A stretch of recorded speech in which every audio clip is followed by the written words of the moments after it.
I solemnly swear to tell the truth, the whole truth, and nothing but the truth. If I am found to be lying, I accept full prosecution under the full extent of the sports law. Welcome to episode 2 of Sports in Order. I'm the attorney at sports. This is my courtroom. I hope you guys watched episode 1 of Sports in Order. If you didn't, it's okay, because now you're watching episode 2. And thank you for that. You're going to continue to watch all the episodes, because I promise you, each episode is going to be better than the previous episode. Especially this episode, man. We got a great episode for you guys. It's going to be a lot of fantasy football. We're going to bring Carmelo Anthony. I got the Carmelo Anthony jersey on, a throwback. We're going to bring Carmelo Anthony into the interrogation room. And at the end of the show, I'm going to give you some fantasy baseball players I want you to pick up in fantasy baseball and players I want you to drop in fantasy baseball. Episode 1 is more of the introduction to fantasy baseball. But nah. We're past the introduction stage. Now it's time for me to help you guys win your league. I got some players I want you to add, some players I want you to drop. Got some big things on the horizon in terms of fantasy baseball. But in today's episode, in regards to fantasy football, yeah, it's a good episode. First, I'm going to give you my 12-team PPR all-rookie mock draft.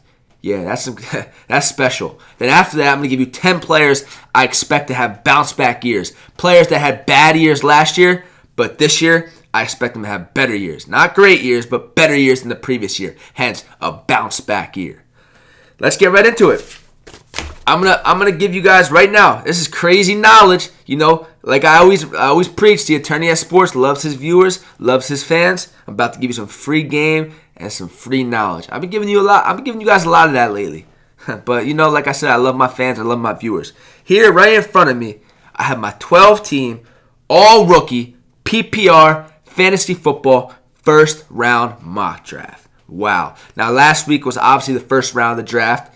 And in episode 1, I told you players that I think would have a fantasy, rookies that I think would have an impact as in fantasy football in their rookie season. But it was a little bit hard for me to kind of be more specific because I didn't know what team they were drafted to. Now, I know the team. I know the team that player was drafted to. Yeah, I got some good breakdowns right here for you. Let's get right into it. First overall, we have Saquon Barkley. Now, Saquon Barkley was picked 2nd overall by the Giants, and he wasn't picked 2nd overall to sit on the bench. For the past, 3 or 4 years, the Giants have used a running back by committee. And in real life, it's beneficial. It keeps each running back fresh. But all it does in fantasy football is annoy fantasy football owners. If you have a running back that's part of a running back by committee, you're pulling your hair out because you don't know when your player is going to get that opportunity. You're just drafting him and playing him wishing and hoping for success. Not with Saquon Barkley. You know Saquon Barkley's going to come in there week 1 and be the main guy for the Giants in terms of being the main running back, that is. He's going to get probably 200 touches in his rookie season. And playing under a head coach in Pat Shurmur that loves to utilize the running backs, especially out of the backfield, that just screams fantasy football success. Look what Pat Shurmur did with Jerick McKinnon last year in Minnesota. Jerick McKinnon was fantasy relevant because of Pat Shurmur. Now, Saquon Barkley is 10 times the player that Jerick McKinnon is. Saquon Barkley with Odell Beckham Jr., Eli, Shep, Evan Ingram, a lot of attention is going to be directed towards those players. There's going to be a lot of room to operate for Saquon Barkley and the Giants. 2nd overall, we have Sony Michel from the Patriots. Now, Sony Michel is coming in. He's going to occupy the Dion Lewis role. Now, the Dion Lewis role is you might think it's only the running back that catches passes, but no. Dion Lewis last year for the Patriots, towards the end of the season, he was the bell cow running back for the Patriots. He was the guy getting the most carries and the most touches. And that's what Sony Michel is going to step in and be. He's going to be the main guy for the Patriots. And yes, it's the same thing with the Patriots and the running back by committee. It frustrates fantasy owners. But this is the first time in a while that the Patriots have actually used a first-round pick on a running back. So I think Bill Belichick envisions Sony Michel being his guy, his 3-down back. And Tom Brady loves a running back that can catch passes out of the backfield. So does Josh McDaniels. They kind of build their offense around that. And that's what Sony Michel is best at. I can envision Bill Belichick and Josh McDaniels using Sony Michel the way that Sean Payton used Alvin Kamara last year. That definitely screams fantasy football success. 3rd overall, we have Calvin Ridley of the Falcons. Now, Calvin Ridley is going to come in there and automatically be the slot receiver in Atlanta. That's going to take pressure off Mohamed Sanu. It's going to take pressure off Julio Jones. And what Calvin Ridley is great at is running the intermediate routes, the intermediate routes, the slants, the 10-yard curls, the 10-yard outs.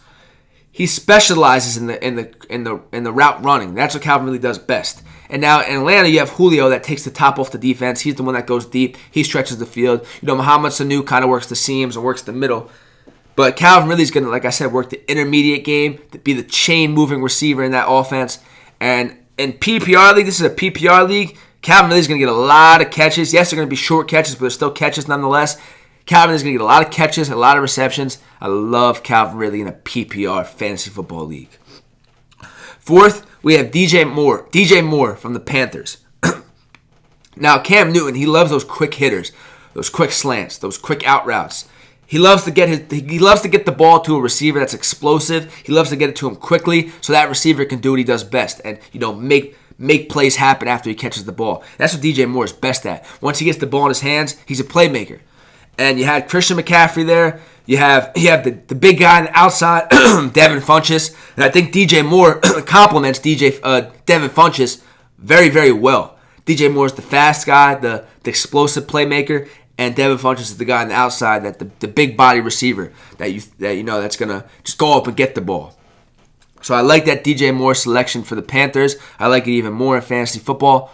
Again, it's a PPR league. DJ Moore's going to get a lot of receptions, a lot of quick catches, a lot of quick hitters.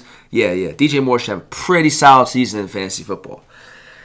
Fifth, we have Darius Geis, the Washington Redskins' new 3-down running back.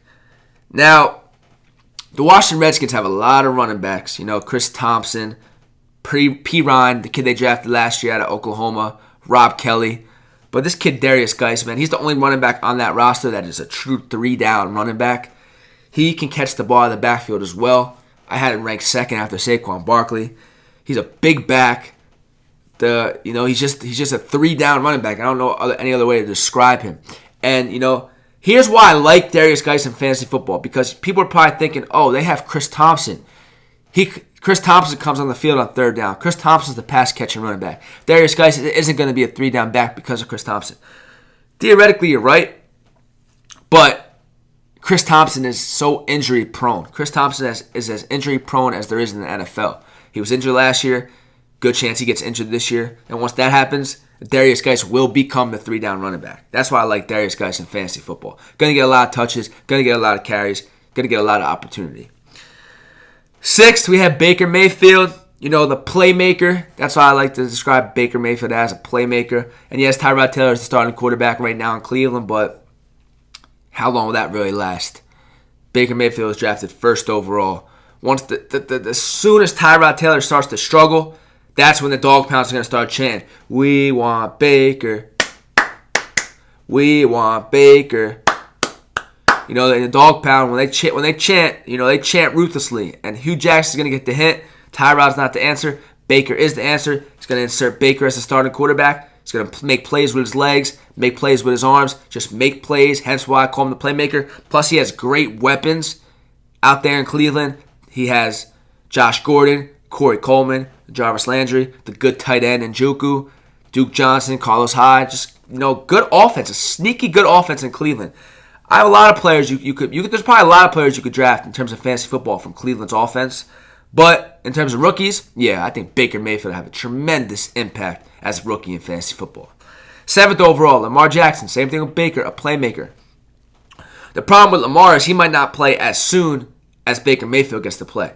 But you never know. He might even get to play. He might play even sooner than Baker because Joe Flacco. We all know Joe Flacco's not the answer anymore in Baltimore.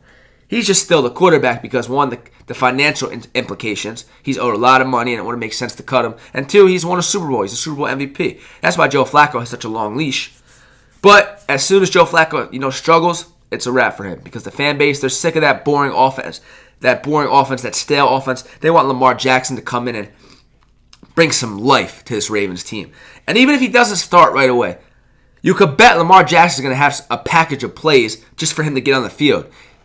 He'll be in a gadget player type of role right from the jump. Even if he's not being a quarterback, he'll be on the field. They'll use his explosive ability to make plays, and that's still fantasy football relevant. If Lamar Jackson is on the field, and he scores a touchdown as a returner, as a running back, or as a receiver, it's fantasy points. So draft Lamar Jackson, not really for his quarterback ability. Draft Lamar Jackson just for his straight-up playmaking ability and explosive ability. 8th overall, we have the running back from Seattle, Rashad Penny. Now, when Rashad Penny was drafted, everybody, including myself, was like, what is Seattle doing? Why is Seattle drafting another running back when they have a bunch of them on the roster already and no offensive line? But then I heard Pete Carroll speak, and he said, we want to go back to being the run-first offense that we were when we won the Super Bowl. We want to find our next Marshawn Lynch. That's what Pete Carroll said. And Rashad Penny's built like it. Rashad Penny's built like Marshawn Lynch. He runs like Marshawn Lynch. And he has 3-down capabilities like Marshawn Lynch. Now, if Pete Carroll wants to go back to being the Marshawn Lynch type of offense, the running back in that system, Marshawn Lynch, every year would get around 300 carries. So if Rashad Penny's the new Marshawn Lynch, you could bank on Rashad Penny getting about 300 carries. In fantasy football, you need opportunity, you need volume. That's volume. Yes, the offensive line in Seattle stinks, but in terms of sheer volume and sheer opportunity, take a look at Rashad Penny. 9th overall, we have Christian Kirk from Arizona. Now, Arizona lost John Brown, the speedster, to Baltimore. They still have Larry Fitzgerald, but they don't have a reliable number 2 receiver. That's where Christian Kirk comes into play. He could play in the slot. He could play outside. We know Larry Fitzgerald plays in the slot. So Christian Kirk's going to step into that John Brown role, which is going deep, stretching the field, being explosive. And the problem with John Brown could have been really a really good fantasy football player in Arizona. He just couldn't stay healthy. But the opportunities were there, and now Christian Kirk, who, as far as we know, he doesn't have any injury concerns. He can step into that John Brown role, stay healthy. Yeah, fantasy success right from the jump for Christian Kirk. 10th overall, staying in Arizona, we have Josh Rosen. Now, Josh Rosen, I'm saying he's going to be fantasy football relevant because Sam Bradford's just going to get hurt. That's just no other way to sugarcoat it. Sam Bradford, we know, can't stay healthy. Josh Rosen steps in, has the weapons, has Larry Fitz, has David Johnson, has Christian Kirk. He has all the weapons to have success in fantasy football. Decent offensive line. The Cardinals improved their offensive line. Josh Rosen's a pure pocket passer. Yeah, I think Josh Rosen will have a good season in fantasy football. 11th overall, Ronald Jones from the Tampa Bay Bucks. Tampa Bay Bucks lost Doug Martin. They don't have a true 3-down back. Ronald Jones is, they compare him to Jamal Charles. And yeah, Jamal Charles was, small and skinny, but he was a 3-down back in his prime. The explosive ability, the take it to the house ability, the game-breaking ability. That's what Ronald Jones has. The problem with Ronald Jones is he's skinny like Jamal Charles. He's not big. Can he handle a 3-down role? Is he durable enough to handle a 3-down role? We'll have to wait and see, but there aren't any other running backs on that Tampa Bay Bucks roster besides Jaquiz Rodgers, and he's getting up there in age. He's not really, someone you want to depend on in fantasy football. I think Ronald Jones can step in there right away from the jump and, be the Tampa Bay Bucks' new starting running back. Opportunity and volume, that equals success in fantasy football. And rounding out the first round of my all-rookie 12-team PPR fantasy football mock draft, James Washington of the Steelers. Now, the Steelers traded Martavis Bryant to the Raiders, and James Washington's going to come in there and take over Martavis Bryant's old role. And that role is going deep, stretching the field, taking the top off the defense. That's what Martavis Bryant did. That's what James Washington did best in college. That's what he's going to come in there in Pittsburgh and do. They have Antonio Brown. Everybody knows what AB does. Juju Smith-Schuster's the new number 2. Everybody knows what he could do. He's a pretty good receiver.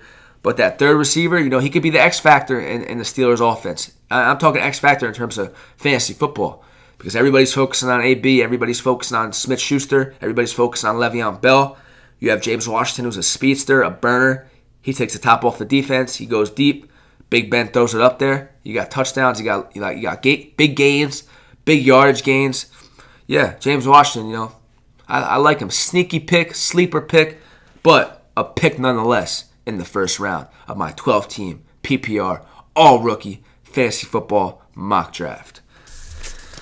Hope you guys like that. Hope that helped you, Hope that helped you in terms of your league. If you're drafting soon, it's probably not drafting soon. It's just turned, it's May, but these rookies, they have their roles, pretty much set in stone already.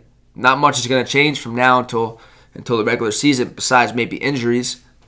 But that 12-team draft, that just first round mock draft I just gave you, that's about as accurate as it can be because those players are, their roles are pretty solidified with their teams. So hope that helps you out a little bit. Sticking with the fantasy football, I have 10 players that struggled last year that I think will have a bounce back season in 2018.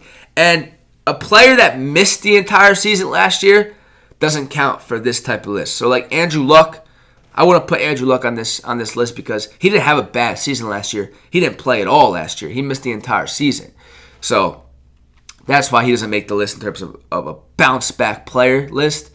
But for the record, I think Andrew Luck is going to have a big season in 2018 if he can stay healthy. But let's get into the list. Number 1, Andy Dalton. Andy Dalton struggled last year, but I don't put a lot of the blame on Andy Dalton. I put all of the blame on the offensive line. Like, Andy Dalton's offensive line was just non-existent. Like, he was running for his life on every play. Kind of similar to Russell Wilson in Seattle.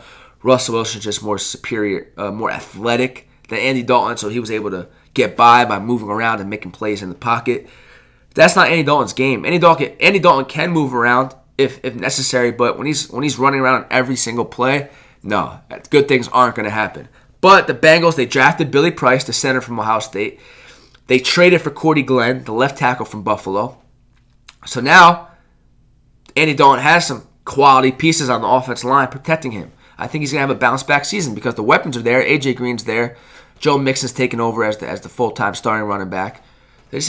John Ross will be healthy. Last year's first-round pick. Yeah, I like Andy Dalton. I like Andy Dalton to have a bounce-back season. Number 2, Dak. Now, Dak, a lot of people say Dak struggled last year, and he didn't struggle. He just didn't have as good of a year as he did in his rookie season. He didn't struggle, though. He still played okay, had a pretty decent season.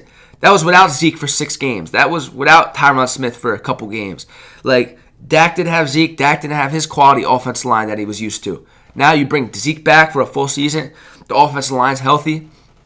Yeah, Dak lost Jason Witten. Dak lost Dez, but that's a run-first offense. When Zeke's cooking, when Zeke's running, that opens up the play-action game for Dak. Yeah, I think Dak will have a bounce-back season. 3rd, Derek Carr. Now, again, Derek Carr, he didn't same thing with Andy Dalton and Dak. They didn't really have bad seasons last year. They just didn't have, the seasons we're expecting out of them. Derek Carr, he got hurt again last year. His back, he injured his back again last year. I believe he missed 2 or 3 games. Came back, he just wasn't the same. Amari Cooper didn't help him out with the drop passes. Michael Crabtree, kind of quit on the season. He didn't help him out either. But, yeah, Derek Carr just didn't have the season that we were expecting Derek Carr to have as a franchise quarterback. Now they hired John Gruden, who's the quarterback guru, the quarterback whisperer, per se. He's done wonders with all the quarterbacks he's had in his career. Won a Super Bowl with Brad Johnson, which that should tell you all you need to know about John Gruden and quarterbacks. But Derek Carr, for the longest time, Derek Carr's head coach was Jack Del Rio. And no disrespect to Jack Del Rio, but he's a defensive-minded head coach. He wasn't really, he didn't really emphasize offense and quarterbacks. And his offensive system wasn't really quarterback-friendly. John Gruden is an offensive-minded coach. He's going to have an offensive-minded system. And that's going to only help Derek Carr. Yeah, I like Derek Carr this season. 4th, T.Y. Hilton. Now, T.Y. Hilton, this obviously depends on Andrew Luck being healthy. But if Andrew Luck's healthy, we could see T.Y. Hilton not only be a top 10 receiver, possibly be a top 5 receiver. It's happened before. Andrew Luck, trusts T.Y. Hilton 100%.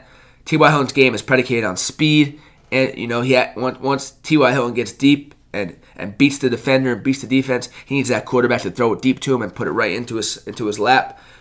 That Jacoby Brissett couldn't do that. No disrespect. That's what Andrew Luck does best. Throw the ball deep to T.Y. Hilton, hits him perfectly, hits him in stride, touchdown. Big plays. That's what you were seeing with Andrew Luck and T.Y. Hilton. Big plays. T.Y. Hilton has big play ability.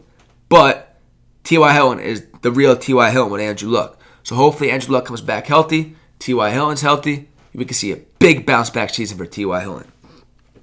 Number 5, Matt Ryan. Now, Matt Ryan was the number 1 guy that I said was going to regress last year. He won the MVP the previous year. Everybody was banking on him to win the MVP again. I said, cool, calm down, pump the brakes. They lost Kyle Shanahan. They hired a new offensive coordinator, Steve Sarkisian. You can't expect Matt Ryan to come in there right away and have the same success he had under Kyle Shanahan with Steve Sarkisian. And I was right. Matt Ryan came in and he regressed. He struggled. He didn't fully grasp that system, and that's expected in year one under a new offensive system. I expected the people that thought Matt Ryan was going to come back and have another MVP caliber season were just foolish. They were wishing on a star. You got to be smart. Fantasy football, you can't wish. You can't. You got to draft based off reality, and the reality was Matt Ryan and a new offensive system was going to struggle. But this year, in the second year in that system, he's going to be more familiar with it. Plus, he's in a contract year. We can see a contract year explosion from Matt Ryan. And they added Calvin Ridley. They added another explosive weapon for that offense. This all screams bounce back year for Matt Ryan. Sixth, Marcus Mariota. Now, Marcus Mariota, we haven't seen Marcus Mariota really reach his full potential yet, in my opinion. He's been good. He's shown flashes. He's shown glimpses. But just not the Marcus Mariota that was drafted second overall out of Oregon. We haven't seen the Oregon Marcus Mariota. And I think that's because of the coaching staff they've had. Mike Mularkey, come on, man. He's about as boring as you can ask for in a head coach. In terms of offensive system, boring. The offensive coordinator, Terry Robisky, come on. Now, the Tennessee Titans, they hired one of the best up-and-coming offensive coordinators on the market, Matt LaFleur. If you guys don't know who Matt LaFleur is, he worked under Sean McVay last season with the Rams, with Jared Goff, Todd Gurley. You see what that offense did under Sean McVay. Now, Matt LaFleur takes what he learned from Sean McVay, brings that to Tennessee with Marcus Mariota. Yes, I like it. I like Marcus Mariota, man. This is the year Marcus Mariota, I think, really puts it all together. Seventh, Amari Cooper. This Amari Cooper, man, he's a tease. I'll tell you that much. He is a tease. What is he? Is he a solid number two? Is he a solid number two receiver? Is he an alpha dog? True game changer number one receiver? We've seen both. We've seen Amari Cooper take over games. When he had the 200-yard game last year. Then we've seen Amari Cooper have a game where he has 10 receiving yards and 5 drops. So what we know from Amari Cooper so far is he's been very inconsistent. But he's had 1,000 yards receiving in every single season so far. It's just I don't think he's reached his full potential. That's how good Amari Cooper can be. And now the same thing with Derek Carr with Amari Cooper. John Gruden, offensive-minded coach. Here's a funny stat for you guys, interesting stat for you guys. Every single team that John Gruden has coached in the NFL, he's had at least one 1,000-yard receiver on that team.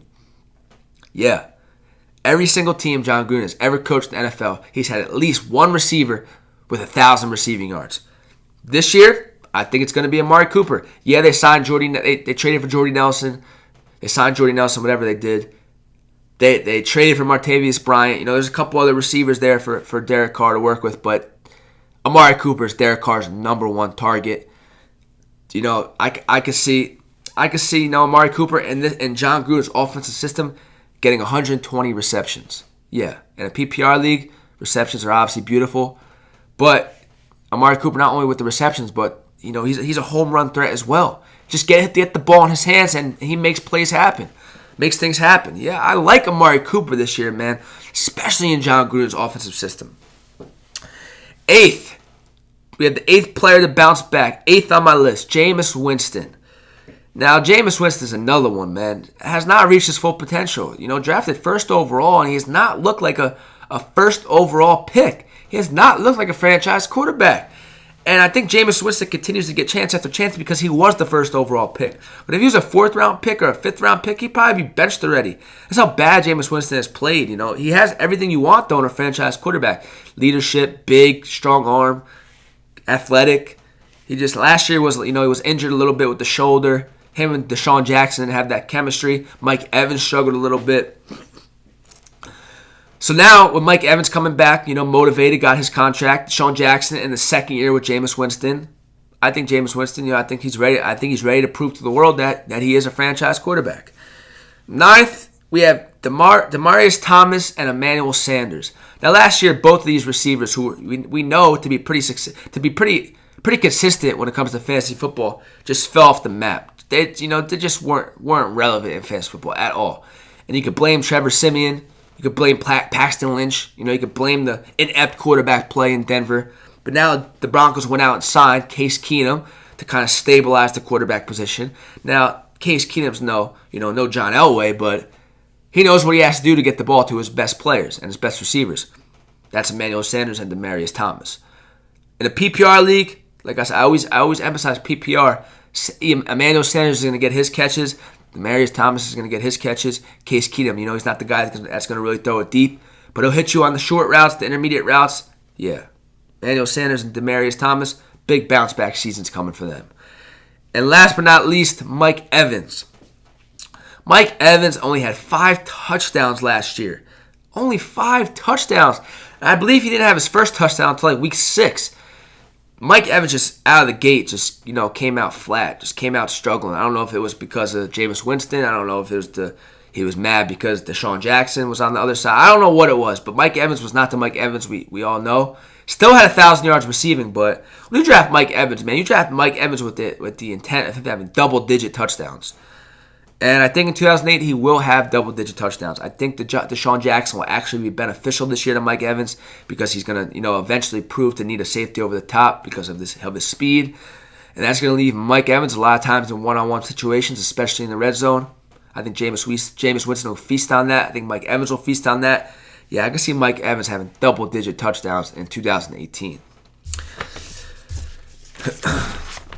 All right, it's time for the interrogation room. Carmelo Anthony, can you please step foot into the interrogation room? How you doing, Melo? I wore my jersey for you today, my Melo throwback jersey, because I just want to let you know this is all love and all nothing but respect. But I have to bring you in here, brother. I have to bring you in here. Okay, Melo, where were you last week when your Thunder team got eliminated in the first round by the Utah Jazz? Where were you? You were on the bench. Yeah, that's correct.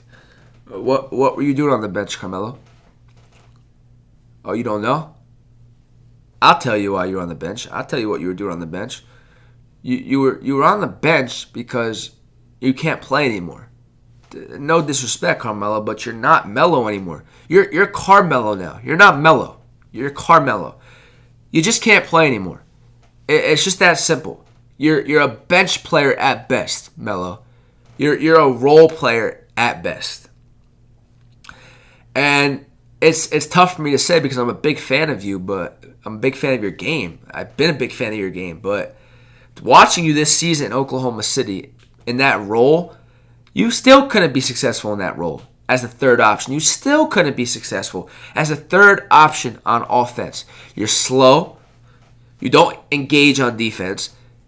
All you want to do is get the ball in the post or isolation and cross your guy up and shoot a fadeaway jumper.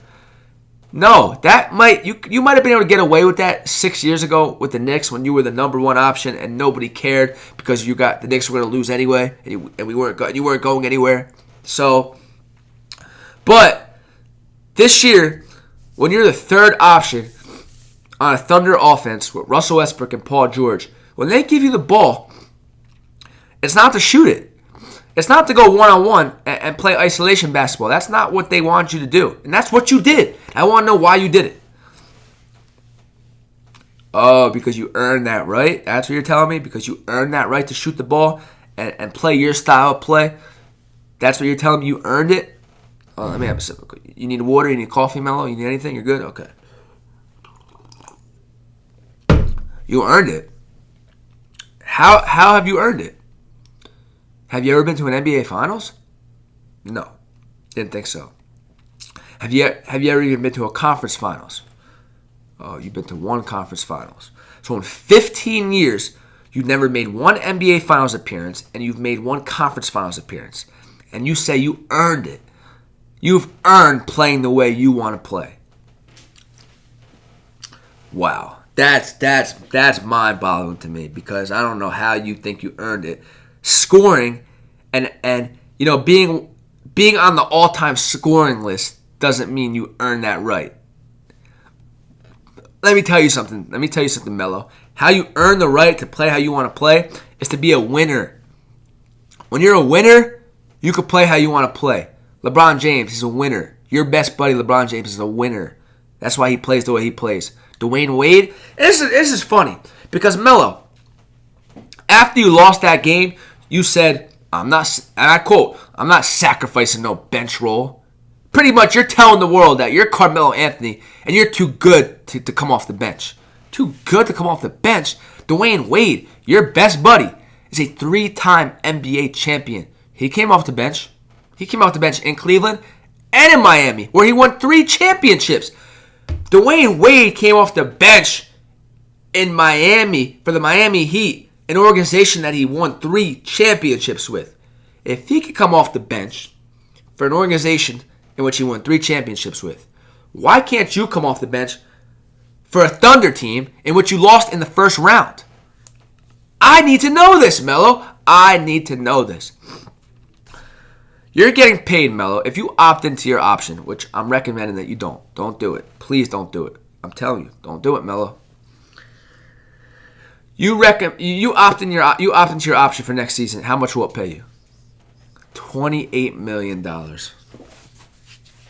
Oh man, that's a lot of money, Melo. Do you think you've earned it? You think you've earned $28 million? You do.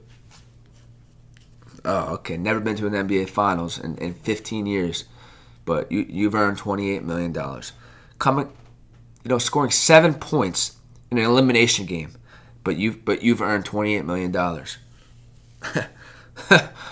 Never made an all-defensive team, but you've earned $28 million. I wish I could I wish I could take Phil Jackson right now and just strangle him for even giving you that $28 million option. What a joke. But Melo, before I let you leave the interrogation room, I just want to ask you, what's more important to you? Money or winning? What's more important to you? Scoring and your ego or winning? If it's winning, you'll come off the bench. Wherever you go, you'll come off the bench. I would recommend you come off the bench in OKC because Oklahoma City this past season, their bench scoring wasn't there. You come off the bench, here's the thing, Melo. If you want to be that number one option, like we all know you want to be, come off the bench and be that number one option. Because if you stay in OKC, you can't be the number one option with Russell. Nobody can. And if Paul George comes back, you won't even be the number 2 option. So come off the bench, and then Russell's on the bench, Paul George is on the bench. You're on the court. Nobody else is around you that you have to worry about getting the ball to. You're the guy. You can chuck up all the shots you want when you come off the bench. That's why I recommend, Melo, seriously consider coming off the bench. You're still getting paid $28 million. What's it matter if you're coming off the bench or you're starting? As long as you're trying to win, which is what I'm trying to get through to your head, Carmelo. Are you trying to win? Or are you just trying to make money? Your entire career, your ego has been a hindrance to your success. You've been on some talented teams, man. You've been on some pretty talented teams. There's no reason why you shouldn't at least appear in the NBA Finals throughout your career. You should at least, appear in 1 or 2 NBA Finals based off your talent and the team's talent that you've been on. The Denver Nuggets teams, the one that got to the conference finals, that team was good enough to make the NBA Finals. The Knicks team in 2012 and 2013, that 2012-2013 season, that team was good enough to make the NBA Finals. It's just Melo. When it came down to it, you just weren't the guy. You weren't the $28 million guy. That's why I don't get why you think you deserve $28 million. But before I let you leave, Melo, please listen, bro. Seriously consider, 1, opting into that option because, if you opt into that option and you stay in OKC, there's no cap room for OKC. They can't re-sign Paul George. They can't get some other free agents. Now, here's my thing, Melo. This is what I'm saying to you. This is how selfish you are. You're going to opt into that knowing that it won't allow OKC to sign other players and sign Paul George, but you don't care because you're selfish and you only care about that money and you don't care about winning. If you cared about winning, you would go to Sam Presti and say, listen, chop that in half, do what you got to do to get some more money, more cap space. I'll take less. I'll come off the bench. I'll do whatever you want for me to do. Just re-sign Paul George and re-sign some other quality free agents. That's what you should do, Melo. That's what a selfless player would do. That's what a LeBron would do. That's what a D Wade would do. That's what a Chris Paul would do. But you're one of their buddies. You're in that group. You're in the banana boat crew, but you're not. You shouldn't be, bro. You shouldn't be because you're not selfless like them. You're not team first like them. You're money first. You're ego first. You're Melo first. And I can't have that on my team. I can't have that as the leader of my team. Lucky I don't have another shirt right now, or I'd take this jersey off and burn it. But thank you, Melo. I have everything I need to know. I have all the evidence I need. You can leave the interrogation room. Thank you. All right, guys. Melo's left the interrogation room. It's just with Melo, man. It's simple. He don't care about winning. He could say all he wants. Yeah, I want to win, but nah. When you want to win, you don't say I'm not coming off the bench. When you're 33 years old and have proven that you're not a number one option anymore. You're not a number two option anymore. And this is what comes back to the ego. With Melo, man, it's all ego. He thinks he's the number one option. And even if deep down he knows he's not gonna say that. He's not gonna let people think that he doesn't think he's the number one option. And that's ego, man. And don't tell me confidence. No. Confidence is being, confident in your abilities. But there's a difference between confidence and realistic. Carmelo Anthony sees what Dwayne Wade did this year. Dwayne Wade's not the D Wade of old. But he's still D Wade. He's still, a legend. But D Wade came off the bench, and D Wade was better off the bench. D Wade was better for his team off the bench. Melo would 100% be better would have been better for the Thunder off the bench. He don't want to accept it. Melo doesn't want to accept it. So sad to say, because Melo's never going to win a ring. There's no sugarcoating it. Melo will never win a ring. Especially as long as he keeps acting like this. But, you can't... A zebra never changes... What's that saying? A zebra never changes his stripes? Something like that. Some corny saying. But long story short, a player or a person never changes. Melo is who he is. Money first. Ego first. Melo first. If it was winning first for Carmelo Anthony, we probably would have been talking about an NBA champion. But we're not NBA champion. Melo is not an NBA champion. Never will be. What a shame. All right, let's move on to some fantasy baseball. I got some players here. I want you to add. Players I want you to drop. Let me find it for you guys. Here we go. All right, a couple players here off the top. I want you to go look on your waiver wire and see if they're available. If they are, scoop them up. If they're not, try to make a trade for them. But don't make any crazy trades. Just try to make a nice, solid trade to acquire these players. Number one, Jason Kipnis, second baseman for the Indians. Jason Kipnis is coming off a very, very monster series against the Texas Rangers. Jason Kipnis has always proven to be a good hitter. Just the past 2 years, he's kind of been hurt, not healthy. Now he's healthy, and the average looks bad. Right now, previously, Jason Kipnis was hitting 167. But after this series in Texas, he's raised his average to 198. Yes, still bad. Still below 200. But he's getting hot. He's going to get the opportunities. He is the second baseman and the center fielder. Plays both for the Indians. He's always in the lineup every day. He's a good hitter, proven to be a good hitter. I have faith in Jason Kipnis. Also, Drew Pomeranz from the Red Sox. Drew Pomeranz, he was injured at the beginning of the season. He's back from injury. He's healthy. And I like Pomeranz because he's pitching for the Red Sox. He's going to get a lot of run support. The Red Sox, I think they average like 7 runs a game. They're always scoring runs. So, worst case scenario, Drew Pomeranz, gives up 4 runs. But the Red Sox score 7 or 8 runs. That's still a win. You still get a win. Yeah, the ERA will be high, but in fantasy baseball category, wins are a category. So Drew Pomeranz pitching on a team that where he's going to get a lot of run support, that equals a lot of wins. Another player I like coming back from injury, Anthony Rendon from the Nationals. Anthony Rendon hasn't played all year. He just recently began a rehab assignment. But when he comes back, he's going to slide right into the heart of that potent Nationals lineup. Anthony Rendon also has proven to be a very, very good hitter when he's healthy. He's finished in the MVP voting before. He's just a quality hitter. Someone you can expect to hit, in the low 300s, about 30 home runs. Again, he's coming back from injury, so, we got to be cautious with him, be patient with him. But for the stretch run, Anthony Rendon will be 100% healthy. Yeah, take a look at trading or picking up Anthony Rendon. Trading for Anthony Rendon. A couple more for you I want you to pick up. Junior Guerrero for the Milwaukee Brewers, starting pitcher for the Milwaukee Brewers. Through his first 22 innings this season, he has a 0.82 ERA. Hasn't allowed a home run. Now, the Milwaukee Brewers, they're right there competing in the NL Central. They're a team that I like because of their lineup, their ability to score runs. Their biggest question marks were in the starting pitching rotation. Who was their guy? Chase Anderson, he had a breakout year last year, but isn't consistent. They don't really have an ace.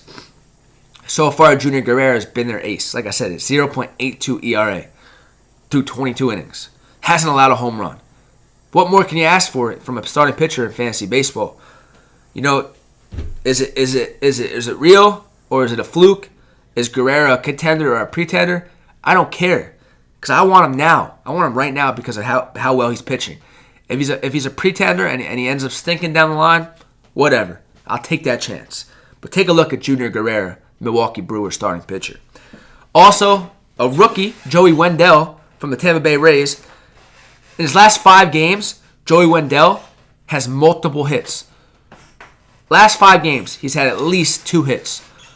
Now again, for you guys that don't know, hits are a category. Any type of hit, single, double, triple, hits. You want a player that gets on base. You want a player that gets hits.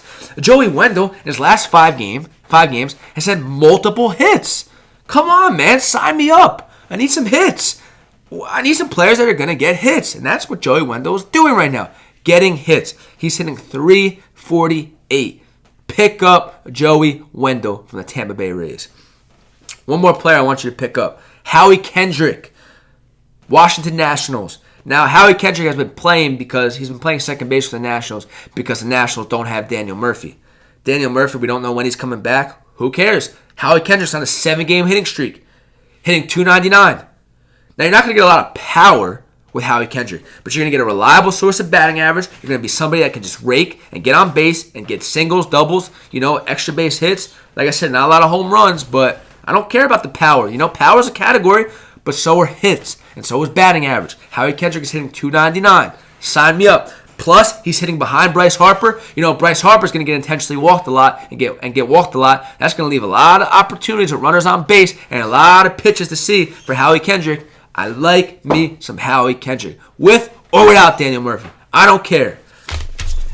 But now, I've been positive. Now it's time to be negative. Players I want you to drop. Players that are just, I'm done with them. I've had enough of them. They're just never going to turn it around, at least not this season. Number 1, Yasiel Puig. One of the biggest teases in all baseball. Not even fantasy baseball. Just baseball alone, man. Every year it's Yasiel Puig. This is his breakout year. This is the year he puts it all together. And last year, he kind of did put it together. 28 home runs.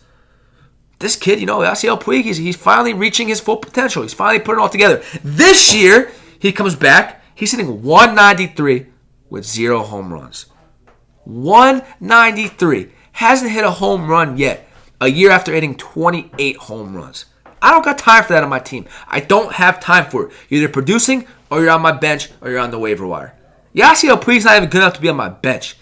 I sent him to the waiver wire. You guys should do the same thing. Here's another one that frustrates me, man. Sonny Gray. Right now, he's 1-2 with a 6.67 ERA. Now, last year, Sonny Gray struggled a little bit as well, but, coming into this season, you thought, Sonny Gray, he got his struggles out of the way. He was a little nervous playing in New York for the first time. Every pitcher goes through that. This year, he's not nervous. He won't be nervous anymore. He's going to take that step forward and maybe develop into an ace or an ace B. Because Severino is the ace A. Maybe Sonny Gray could have been the ace B. All we've got for Sonny Gray so far is an ERA in the 6s, 6.67, and yeah, bad pitching. That's how you have to describe Sonny Gray's performance so far up until this point. Just bad pitching. I don't see any way he's going to turn around. And it stinks because Sonny Gray gets the run support. The Yankees lineup hits. The Yankees lineup gives him runs. Puts runs on the board for Sonny Gray. But an ERA in the 6s, how many runs can the Yankees really give you? If the Yankees give you 4 or 5 runs, that should be enough. You're giving them 6 runs, 7 runs, 8 runs to start. Come on. No, I can't have that on my team either. I need a pitcher that's going to be reliable, dependable, eat up innings, and not allow a lot of runs. And Sonny Gray is the complete opposite. Send you to the waiver wire, Sonny. I've had enough of you. Another pitcher, man, that's been struggling. Jameson Taillon from the Pittsburgh Pirates. Former first-round pick. He's not pitching like it. 2-3 with a 4.83 ERA.